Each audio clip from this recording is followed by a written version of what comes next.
Angelina and the Princess. Story by Katharine Holabird. Illustrations by Helen Craig. Angelina was much too excited to sleep.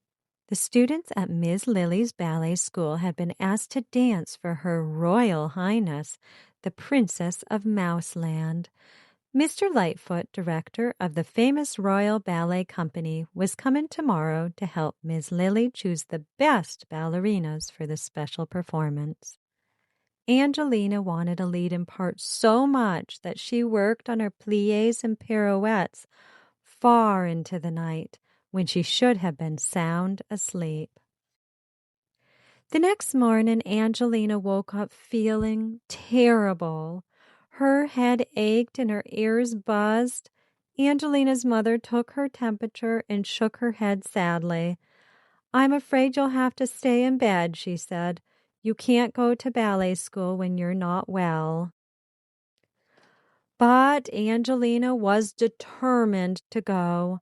While her mother was busy downstairs, Angelina packed her ballet bag and tiptoed out of the house. Angelina arrived at Miss Lily's ballet school just in time to join her friends Flora and Felicity and all the other ballerinas who were waiting to go on stage. Flora did a nimble leap and a delicate spin. And then it was Angelina's turn to dance. Her heart started beating like a drum, and she couldn't remember what she was supposed to be doing. The music started, and Angelina knew she had to begin. She tried one step, she tried another. Then she began twirling and spinning like a top until she was so dizzy she lost her balance, tripped on her pink ribbons, and tumbled down with a thump. Flora and Felicity were given the leading roles in the Dance of the Flower Fairies. Later, Miss Lily called for Angelina. "I'm afraid you'll have to take a smaller part this time," she said, trying to be kind. When Angelina got home, her mother was very upset. "How could you run away like that when I told you to stay in bed?" she asked. Angelina burst into tears. "I had to go to Miss Lily's, but everything went wrong. I danced so badly for Mr. Lightfoot, I'll never be a real ballerina. I'm not going to ballet school any more."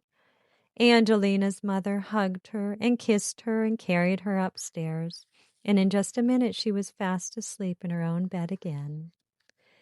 The next day, Angelina's headache was gone. She felt better, but she was still very sad. "It's not fair," said Angelina. "Maybe not," her mother said gently, "but things don't always go our way. You can still do your best with whatever part you are given, and that will help the whole performance." Angelina thought about what her mother had said.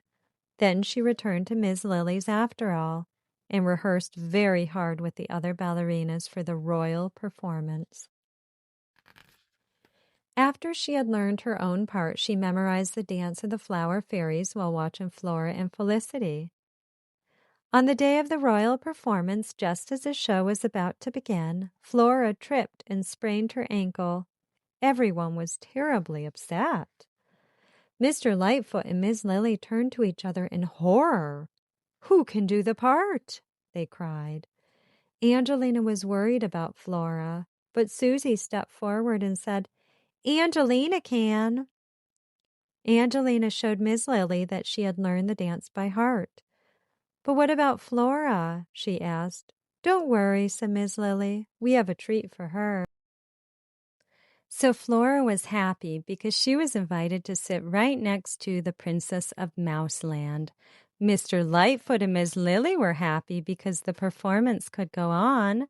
Angelina was happy because she did the Dance of the Flower Fairies without forgetting a single step. The Princess of Mouseland was happy because she loved ballet. When the performance was over, she congratulated Angelina and thanked her warmly for saving the show. The end.